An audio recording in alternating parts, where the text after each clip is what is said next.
Alors bonjour à tous. Là ça fait déjà la troisième fois que je tourne cette vidéo parce que j'ai des problèmes de son que je n'explique pas sur mon ordinateur. Je ne sais pas pourquoi, d'où ça vient. J'espère que cette fois ça ira mieux. J'ai redémarré mon ordinateur, donc ça devrait le faire. Donc aujourd'hui je souhaitais faire une vidéo pour rectifier en fait ce que j'ai dit dans une de mes précédentes vidéos à propos d'une notion qui est relativement floue dans nos esprits, je trouve, et relativement complexe à appréhender, qui est la notion de l'âme, en fait. Puisqu'on entend différentes choses sur Internet à propos de l'âme, tout ça, dont je vais justement reparler dans cette vidéo. Et donc, cette ancienne vidéo, je l'avais nommée un peu d'alchimie, le corps, l'esprit et la force vitale. Je mettrai cette vidéo à la fin de cette vidéo pour que vous puissiez cliquer directement dessus et la visionner si vous ne l'avez pas vue. Donc voilà. Donc dans cette vidéo, il y avait toute une première partie qui traitait bien de notions alchimiques de base, et la deuxième partie traitait plus spécifiquement bien de la constitution des êtres vivants et notamment de l'être humain avec le corps, l'esprit et la force vitale. Voilà. Donc, oui, donc dans cette vidéo, je me basais notamment, enfin surtout, sur une thèse d'un doctorant en médecine qui s'appelle René Félix Allende et qui a écrit sa thèse de médecine en 1912. Ici, je vais donc relire la partie qui m'intéresse à propos de l'âme, étant donné que ça fait déjà un petit temps que j'ai fait cette vidéo. Et donc, je mettrai un minuteur ici pour que vous puissiez aller directement après ma relecture de cette partie, pour ceux qui ne souhaiteraient pas réécouter, si c'est récent que vous l'avez déjà écouté, eh bien vous n'aurez pas à la réécouter, je mettrai le minuteur ici. Voilà. Il faut bien comprendre que pour bien comprendre du coup cette relecture que je vais faire, eh bien il vaut mieux avoir visionné l'intégralité de la vidéo que j'avais fait à l'époque, étant donné que il y a des bases philosophiques et alchimiques donc à bien saisir pour comprendre justement le contenu de ce que je vais relire maintenant. Donc voilà, donc maintenant je vais relire la partie 2 qui concerne les êtres vivants et dans laquelle il y a mention de l'âme justement.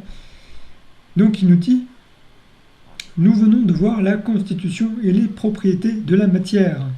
Voyons maintenant quelle était pour les alchimistes la constitution des êtres organisés. Considérons plus particulièrement l'homme. Et pour bien saisir le sens des théories hermétiques, rappelons-nous qu'il est une unité complexe. A priori et par analogie, nous devons retrouver chez lui les constituants et les 4 éléments de manifestation, puisque l'homme est un organisme vivant, au même titre que les minéraux, malgré son perfectionnement. L'homme est en effet triple. Considérons en effet un cadavre. Nous n'y trouverons que de la matière, le corps. Considérons maintenant un homme endormi. Son organisme fonctionne. Il y a donc, en plus du corps matériel, une force qui met tout en mouvement. Il faut qu'il se réveille pour pouvoir raisonner, juger, avoir une volonté quelconque. L'homme éveillé possède donc 3 éléments: le corps, la force vitale et une volonté qui gouverne. L'esprit. Or, ce qui est actif, c'est l'esprit. Ce qui est passif, c'est le corps qui obéit. Quant à la force vitale, elle est le nœud qui les unit l'un à l'autre, elle est la résultante neutre. Cette conception triple de l'homme est extrêmement générale. Elle existe aussi chez les hindous, qui distinguent le corps physique, ou sinon appelé Stula Sharira, l'esprit appelé Prana et Atma, et la force vitale appelée Linga Sharira. Le corps et la matière, donc on parle d'abord du corps, le corps et la matière que nous venons d'étudier, cette matière qui n'est qu'une modalité de l'énergie universelle et qui résulte d'un certain équilibre de sa double polarité. Donc voilà, cette partie, c'était sur justement la partie que je ne recite pas ici et que j'avais citée dans ma précédente vidéo sur le sujet. Ici, je ne reviens pas sur ces concepts. L'esprit est aussi une modalité de l'énergie universelle individualisée. Lui aussi peut être conçu comme l'équilibre de deux aspects opposés, tels la volonté d'action et la volonté d'arrêt. Par exemple, la volonté d'action positive sera en quelque sorte son soufre, la volonté d'arrêt sera son mercure. Leur résultante sera l'équilibre tel qu'il se manifestera par le sel. Quant à la force vitale, c'est une notion qui a besoin d'être précisée davantage. C'est un principe intermédiaire tenant à la fois du corps matériel et de l'esprit immatériel. C'est une sorte de fluide par lequel l'esprit pourra agir sur le corps. Donc ici on nous parle bien d'un intermédiaire qui est présent entre le corps et l'esprit, où l'esprit peut agir sur le corps grâce à la force vitale, mais où le corps peut agir sur l'esprit grâce à la force vitale également. Voilà, on nous dit à la mort, il se clive en deux parties. L'une reste attachée au corps, c'est la mumie de Paracels. L'autre se dégage et accompagne l'esprit. Les hermétistes modernes l'appellent corps sidéral ou astral. Et les spirites péri-esprit. Il est formé d'une matière très subtile, radiante, du feu diraient les alchimistes, qui sert de support à une énergie qui, ou bien se dégage du corps, ou bien s'y absorbe. Donc ici, il nous cite une citation de M. Descrespe qui dit donc sa substance constitue une atmosphère qui nous entoure et qui est due aux émanations de notre propre substance, aux produits de notre respiration cutanée. Ces émanations ne sont pas exclusivement gazeuses, elles sont constituées pour une bonne part de molécules à l'état radiant, c'est-à-dire en nombre assez restreint pour pouvoir être entraînées par les forces qui sortent de notre organisme ou qui y arrivent. Donc ici, cette notion est très similaire du coup à ce qu'on nous disait avant, c'est-à-dire une énergie qui ou bien se dégage du corps ou bien s'y absorbe. Ici, voilà, c'est similaire par rapport à ce qui est décrit. Elle représente aussi l'influx nerveux, nous dit-on. Le corps matériel lui transmet les sensations et elle réagit sur lui en lui apportant la force motrice qui le fait agir. Elle est dirigée par l'esprit.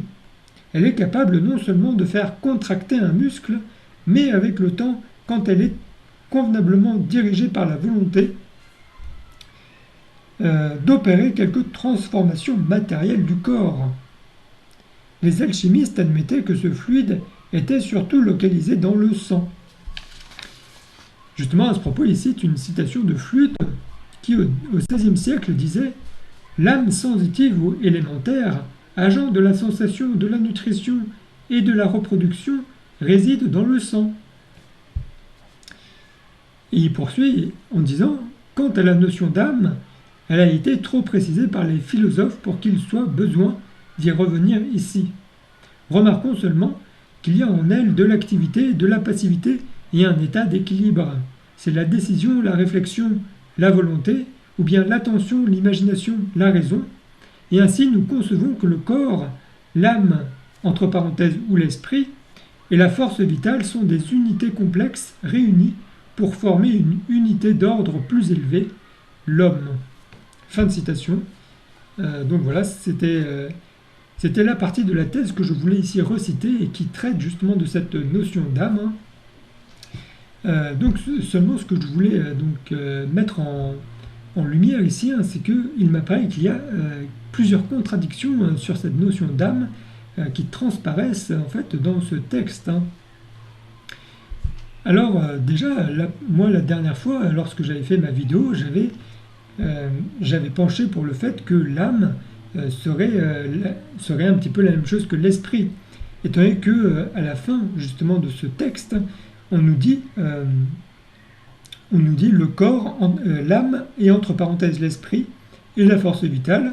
Donc c'est un petit peu comme si on pouvait intervertir donc l'esprit et l'âme, comme si c'était deux entités qui en quelque sorte étaient un petit peu identiques, un petit peu pareilles.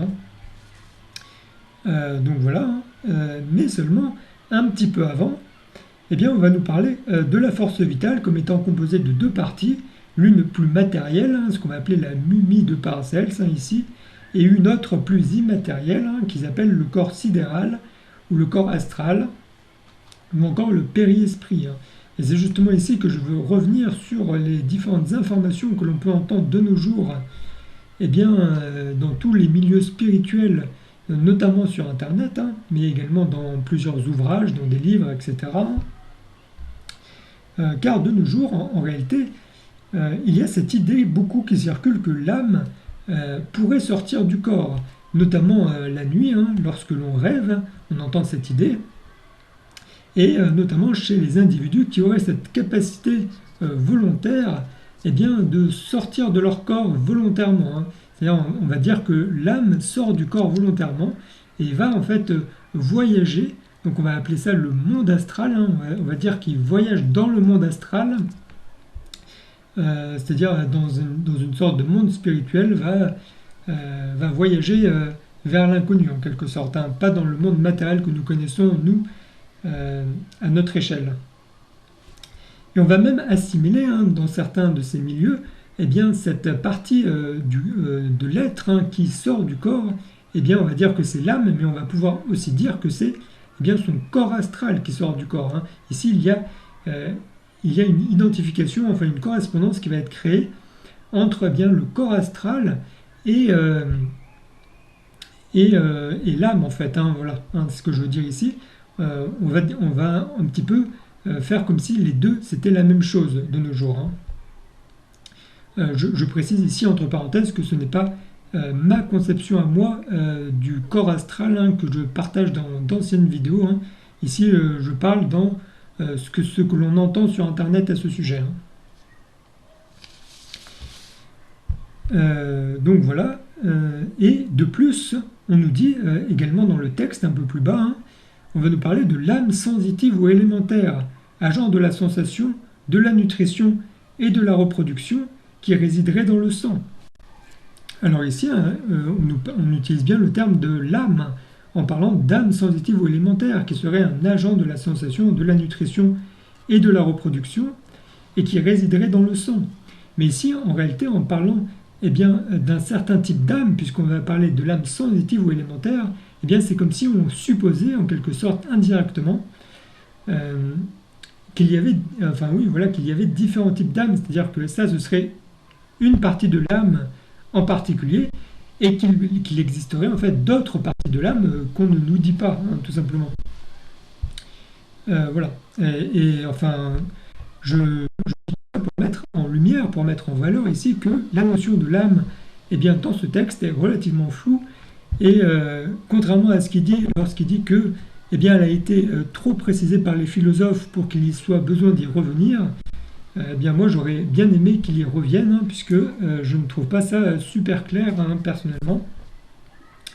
Mais ici, je souhaite rajouter également le fait que, eh bien, en médecine chinoise, on va également décrire l'âme, hein. C'est-à-dire que enfin, la médecine chinoise, c'est donc une science ancestrale qui date de plus de 2000 ans, hein, et qui a été transmise et conservée de nos jours, hein. C'est pourquoi en fait on peut encore retrouver ces informations de nos jours de manière beaucoup plus claire et beaucoup plus complète, hein, chose que je vais transmettre dans la suite de cette vidéo, hein. Et donc ce concept de l'âme en médecine chinoise est transmis notamment à travers les concepts des 5 substances et des 3 trésors, hein, en médecine chinoise. Donc j'ai fait une vidéo sur ce sujet, hein, appelée médecine chinoise les 5 substances et les 3 trésors, hein, que je vous recommande d'aller voir si c'est un sujet qui vous intéresse, et voilà, si vous avez envie d'en savoir plus, hein, tout simplement. Ici je vais simplement revenir sur les notions qui nous intéressent, c'est-à-dire je ne vais pas revenir sur toutes les 5 substances et 3 trésors, ce serait beaucoup trop long et ça n'aurait pas d'intérêt pour la vidéo. Je vais simplement revenir sur les notions qui nous intéressent, c'est-à-dire à savoir les différents types d'âmes, hein. Et donc, bien, ce qu'il faut savoir, c'est qu'en médecine chinoise, on va associer les différents aspects mentaux et spirituels aux 5 viscères yin, hein. Donc les 5 viscères yin, ce sont les 5 viscères qui sont reliés aux 5 éléments de la médecine chinoise, hein. Il va s'agir du cœur, du foie, du poumon, du rein et de la rate.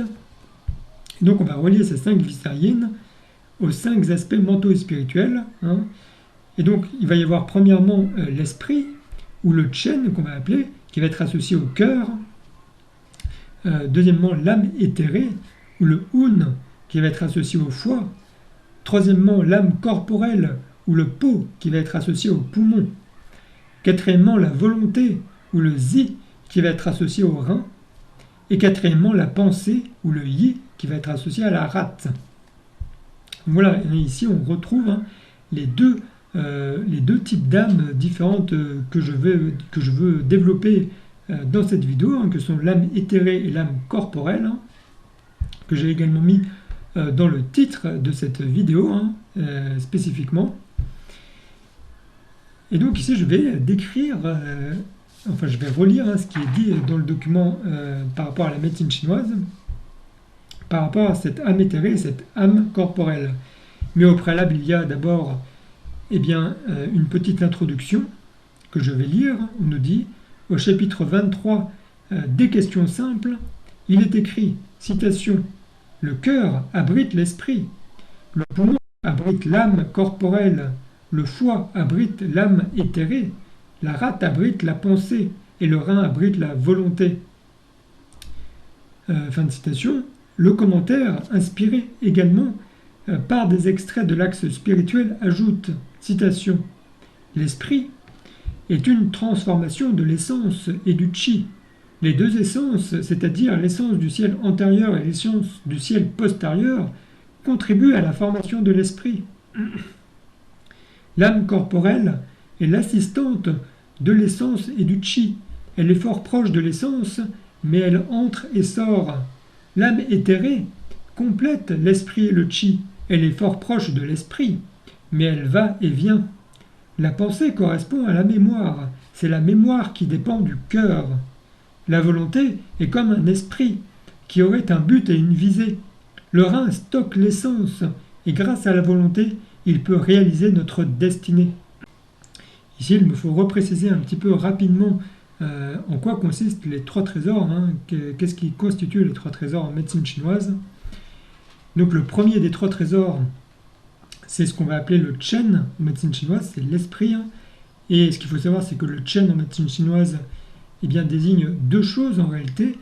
Ça va déjà désigner l'esprit, qui est associé au cœur, comme ce que je viens de dire juste précédemment. Mais le Chen, ou l'esprit, va également désigner en réalité ces cinq aspects mentaux et spirituels combinés. C'est-à-dire que le Chen désigne à la fois l'esprit qui est juste associé au cœur, mais ça désigne également les cinq esprits, les cinq aspects en même temps. Voilà.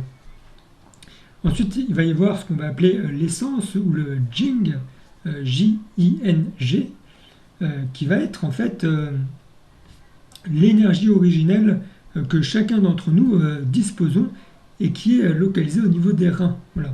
Ici, j'en dis pas plus, j'en ai parlé dans ma vidéo sur la médecine chinoise. Mais voilà, c'est l'énergie originelle qui est présente au niveau des reins. Donc lorsque l'on parle que l'esprit est une transformation de l'essence et du chi, par exemple, ici c'est l'essence, voilà. Et justement le chi, ça va constituer ce troisième trésor de la médecine chinoise, donc parmi les trois trésors. Et c'est tout simplement l'énergie circulante dans le corps, c'est ce qu'on va appeler le chi, tout simplement. Voilà. Donc ici, je vais parler tout d'abord de l'âme éthérée, qui est appelée le hun. Donc l'âme éthérée, qui est associée au foie, correspond globalement à notre concept occidental d'âme. Selon d'anciennes croyances chinoises, elle entre dans le corps peu de temps après la naissance. Elle est éthérée par nature, par opposition à l'âme corporelle qui est physique, et elle survit au corps après la mort. L'âme éthérée peut être décrite comme cette partie de l'âme qui, contrairement à l'âme corporelle, quitte le corps lorsqu'il meurt et prend alors une espèce de forme physique. Ceci est fort proche de la conception des Grecs de l'Antiquité qui considéraient l'esprit en tant que pneuma, qui signifie souffle, et l'âme en tant que psyché, qui signifie vent ou souffle vital. L'âme éthérée, appelée hun en chinois, représente l'aspect mental et spirituel du foie. Au chapitre 9, des questions simples, on lit « Le foie est la résidence de l'âme éthérée ». Fin de citation. Le concept d'âme éthérée est étroitement lié aux anciennes croyances chinoises dans les esprits et les démons. Selon ces croyances, les esprits et les démons sont des créatures qui, par certains côtés, sont proches de l'âme, qui ont conservé une apparence physique, mais qui errent de par le monde des âmes. Certains sont bons, d'autres mauvais. Avant l'époque des royaumes combattants, c'est-à-dire entre 476 et 221 avant Jésus-Christ, ces esprits étaient tenus pour les principaux responsables des maladies. Après les royaumes combattants, les origines naturelles des maladies comme les facteurs climatiques ont supplanté ces croyances qui néanmoins n'ont jamais vraiment disparu, même aujourd'hui. L'idéogramme qui représente Un comporte le radical Gi, qui signifie esprit, pris dans le sens mentionné ci-dessus, et le radical Yun, qui signifie nuage. L'association de ces deux radicaux traduit la nature même de l'âme éthérée. Elle est comme un esprit, mais elle est de nature yang et éthérée, et elle est essentiellement inoffensive, c'est-à-dire qu'elle ne fait pas partie des esprits du mal, d'où la présence du radical nuage. L'âme éthérée est donc yang par nature, par opposition à l'âme corporelle. Et à la mort, elle survit au corps et retourne à un monde d'énergie subtile et immatérielle. On ne peut présenter correctement l'âme éthérée sans évoquer l'âme corporelle, car en fait elles sont les pôles opposés d'un même phénomène. L'âme corporelle représente un aspect très physique de l'âme, la partie indissociable du corps. À la mort, elle retourne à la terre. Le concept chinois d'âme englobe donc les deux notions d'âme éthérée et d'âme corporelle. Le concept d'âme éthérée n'est pas particulièrement important en médecine chinoise comparé aux 4 autres aspects spirituels de l'individu, à savoir l'âme corporelle, l'esprit, la volonté et la pensée. On dit que l'âme éthérée influence notre faculté à organiser notre vie et à lui trouver un sens. Lorsqu'une personne souffre de confusion mentale et que sa vie n'a plus de sens, on la compare à l'âme éthérée qui erre sans but dans l'espace et le temps. Ainsi donc, si le foie, et plus particulièrement le sang du foie, est resplendissant, l'âme éthérée a une base solide et peut nous aider à organiser notre vie avec sagesse et perspicacité. Si le sang du foie est insuffisant, l'âme éthérée n'a pas de base solide et ne peut donner un sens à notre vie. Si le sang du foie ou le yin du foie sont très faibles, l'âme éthérée peut, à certains moments, quitter temporairement le corps la nuit, pendant le sommeil ou dans la phase d'endormissement. Les personnes qui souffrent d'un vide de yin important peuvent avoir la sensation de flotter pendant quelques instants, juste avant de s'endormir. On dit que cela provient de l'âme éthérée qui flotte, car elle n'est pas enracinée dans le sang et le yin. Donc ici, j'ouvre une parenthèse sur le fait que ici, on retrouve les mêmes notions que ce dont j'ai parlé précédemment, par rapport à ce que l'on entend beaucoup de nos jours dans le milieu de la spiritualité, comme quoi eh bien, il y aurait l'âme qui sortirait du corps la nuit lorsqu'il rêve, ou qu'il y aurait certaines personnes qui pourraient sortir de leur corps volontairement, enfin faire sortir leur âme volontairement de leur corps. Voilà, ici on retrouve eh bien, cette notion par rapport à l'âme éthérée, à la différence majeure quand même, que ici en médecine chinoise, eh bien, on considère que cela est dû à un déséquilibre. Cela est en fait une anomalie physiologique, ce n'est pas quelque chose qui est à rechercher, puisqu'en réalité c'est dû à un déséquilibre dans les énergies internes de l'individu, et notamment donc à un vide de sang du foie ou à un vide de yin du foie. Donc ici ce n'est pas du tout quelque chose qui est mis au pinacle, un petit peu comme de nos jours. Ce n'est pas quelque chose à rechercher, mais au contraire le témoin bien, d'un déséquilibre interne. Donc voilà, on nous dit également, l'âme éthérée étant également en liaison avec l'esprit de décision, on dit qu'un sentiment vague de peur la nuit, avant l'endormissement, est aussi le fait de la faiblesse des racines de l'âme éthérée. On nous dit, dans les discussions sur les maladies du sang, il est écrit, citation, « Si le sang du foie est insuffisant Le feu agite l'âme éthérée et entraîne des pollutions nocturnes accompagnées de rêves. Fin de citation. Ceci confirme le fait que l'âme éthérée peut se trouver sans racine la nuit lorsque le sang et le yin sont insuffisants. Donc voilà, ici pour expliquer un petit peu de quoi il s'agit quand il parle de pollution nocturne accompagnée de rêves, pour ceux qui ne le sauraient pas. Alors, les pollutions nocturnes, c'est tout simplement des pertes sexuelles involontaires, donc voilà, que ce soit chez l'homme ou chez la femme. C'est-à-dire que chez l'homme, on va parler de spermatorrhée, c'est-à-dire de la perte de sperme involontaire, ou sinon d'éjaculation involontaire. Et chez la femme, ça va tout simplement être des pertes vaginales involontaires. Et lorsqu'on nous dit accompagné de rêves, il s'agit bien évidemment de rêves érotiques ici. Donc voilà, pour expliquer un petit peu l'âme éthérée, on a terminé la partie sur l'âme éthérée, on en vient à la partie sur l'âme corporelle. Donc on nous dit, l'âme corporelle peut se définir comme cette partie de l'âme qui, contrairement à l'âme éthérée, est indissolublement attachée au corps et retourne à la terre avec lui après la mort. L'âme corporelle est étroitement liée au corps et pourrait s'envisager en tant qu'expression de l'aspect somatique de l'âme. Comme il est fait mention dans la citation ci-dessus, extraite des questions simples, l'âme corporelle est proche de l'essence et du chi, le classique des catégories, écrite en 1624, dit, citation, « L'âme corporelle bouge et agit, et, lorsqu'elle est active, on peut ressentir de la douleur et des démangeaisons. » Fin de citation. Cette citation souligne bien le côté physique de l'âme corporelle. C'est à elle que nous devons les sensations liées au toucher, à l'ouïe et à la vue. Le poumon est considéré comme la résidence de l'âme corporelle, qui est l'équivalent yin ou physique de l'âme éthérée. Tout comme l'idéogramme de Hun, l'idéogramme de Po contient le radical Gi, qui signifie esprit ou démon. L'âme corporelle est la partie la plus physique et la plus matérielle de l'âme, de l'être humain. On pourrait affirmer qu'elle est la manifestation somatique de l'âme. Dans le classique des catégories, Zhang Jing Bing dit, donc citation, l'âme corporelle bouge et agit, c'est grâce à elle que l'on ressent la douleur et les démangeaisons, fin de citation. Ceci revient à dire que c'est l'âme corporelle qui permet les sentiments, les sensations, l'ouïe et la vue.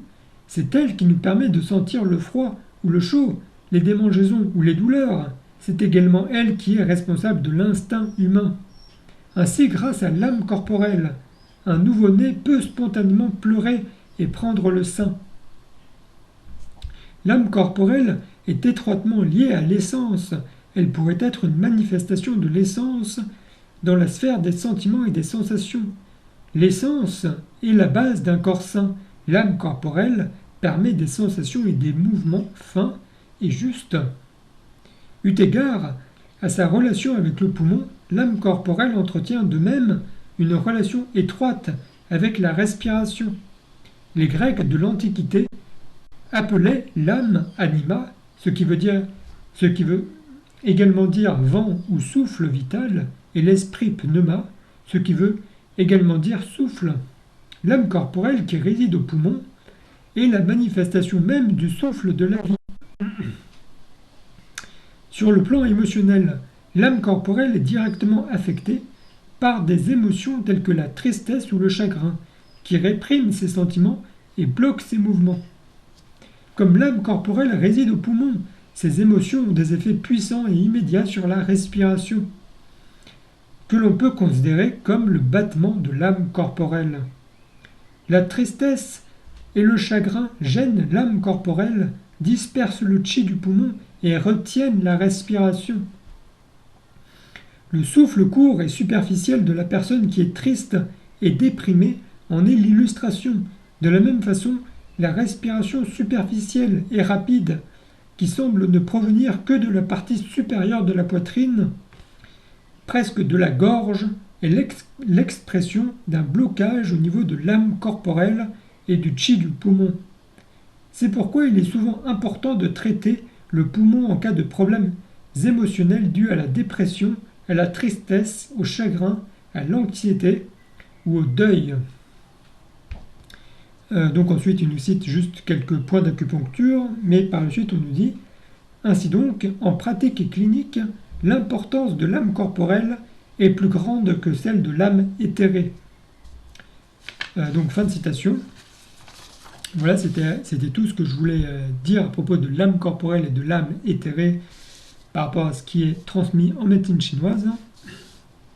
Donc ici, au regard de tout ce que je viens de dire au préalable, donc déjà, premièrement, par rapport à la thèse de René Félix Allendy et les différentes contradictions que j'ai pu relever dans cette thèse, et deuxièmement, par rapport à la conception en médecine chinoise eh bien, de l'âme avec les deux types différents d'âmes, eh bien, il m'apparaît clair que l'on peut associer l'âme davantage à la force vitale, hein, donc selon la classification hermétique, hein, donc voilà, ancienne plus occidentale. Donc voilà la force vitale de l'individu qui est donc l'intermédiaire entre le corps et l'esprit, hein, et qui est constituée de deux parties, hein, nous dit-on, l'une qui est plus matérielle et l'autre qui est plus immatérielle. Donc la partie plus matérielle, eh bien, c'est ce qui a été décrit comme étant la mumie hein, de Paracels hein, dans le texte de René Félix Allendy. Et en médecine chinoise, ça va correspondre donc à l'âme corporelle. Hein. Et la partie la plus immatérielle, eh bien, ça va être bien tout ce qui va être corps astral, corps sidéral, enfin ce qui est décrit comme étant le corps astral, le corps sidéral, hein, ou le périesprit. Et en médecine chinoise, c'est décrit comme étant bien l'âme éthérée. On revient un petit peu à la même idée ici. Hein. Ici, j'ouvre une parenthèse par rapport bien à ce qu'on dit en médecine chinoise, hein, parce qu'on sait en médecine chinoise que le foie, hein, il y a bien sûr le yin du foie et le yang du foie, hein, bien sûr, et on sait que bien lorsque le yin du foie est insuffisant, hein, eh bien le yang du foie a tendance beaucoup plus à monter à travers le corps, hein, c'est-à-dire jusqu'à la tête. Hein. Et donc ce yang du foie qui a tendance à monter, justement vu que ça monte, eh bien il y a l'image de l'ascension vers le spirituel ici. Hein. Et au contraire, l'énergie du poumon, que l'on va appeler eh bien, le chi du poumon, lui a au contraire tendance à descendre. Donc c'est la descente vers le matériel, hein, ici. Et cette descente du poumon est justifiée justement, est utile justement juste pour contrecarrer, eh bien, cette montée du yang du foie. Puisqu'on sait qu'en médecine chinoise, lorsqu'il y a une faiblesse du poumon, une faiblesse du chi du poumon, hein, tout simplement, eh bien le yang du foie a tendance beaucoup plus à monter, puisque le poumon n'arrive plus à suffisamment tamponner, suffisamment faire descendre cette énergie du foie qui en conséquence, monte trop et va avoir des répercussions physiologiques hein, et sur la santé de l'individu hein, qui a ce genre de problème. Hein. Donc voilà, ici je ferme la parenthèse. Hein. Pour en revenir donc à cette question d'âme plus matérielle et plus immatérielle, hein, ou l'âme corporelle et l'âme éthérée, ici on peut également essayer hein, de relier eh bien, les quatre éléments fondamentaux que l'on retrouve ici en Occident, hein, que sont le feu, l'air, la terre et l'eau, eh bien, à ces deux concepts, à ces deux types d'âmes différents. Et donc ici, en conséquence, on va relier les deux éléments les plus matériels eh bien, à l'âme corporelle et les deux éléments les plus immatériels à l'âme éthérée. Et ici, les deux éléments les plus matériels, ça va bien évidemment être la terre et l'eau que l'on va relier à l'âme corporelle. Les deux éléments les plus immatériels, il va s'agir eh bien, du feu et de l'air que l'on va relier eh bien, à l'âme éthérée. Voilà. Donc ici, c'est tout ce que je voulais dire hein, pour conclure par rapport à cette vidéo hein, et au sujet de cette vidéo concernant l'âme. J'espère que ce que j'aurais dit vous aura intéressé, hein, que cela aura nourri votre réflexion. Dans ce cas-là, n'hésitez pas à me dire ce que vous en avez pensé en commentaire. N'hésitez pas à mettre un pouce en l'air si vous l'avez aimé et n'hésitez pas à partager cette vidéo à d'autres personnes hein, qui seraient intéressées. Euh, je vous retrouve également la semaine prochaine pour une prochaine vidéo. En même temps, j'ai pas mal d'idées de vidéos qui me viennent en tête. Du coup, je ferai une vidéo la semaine prochaine. N'hésitez pas à vous abonner à cette chaîne, hein, bien sûr. Et je vous retrouve donc la semaine prochaine et je vous souhaite une bonne journée.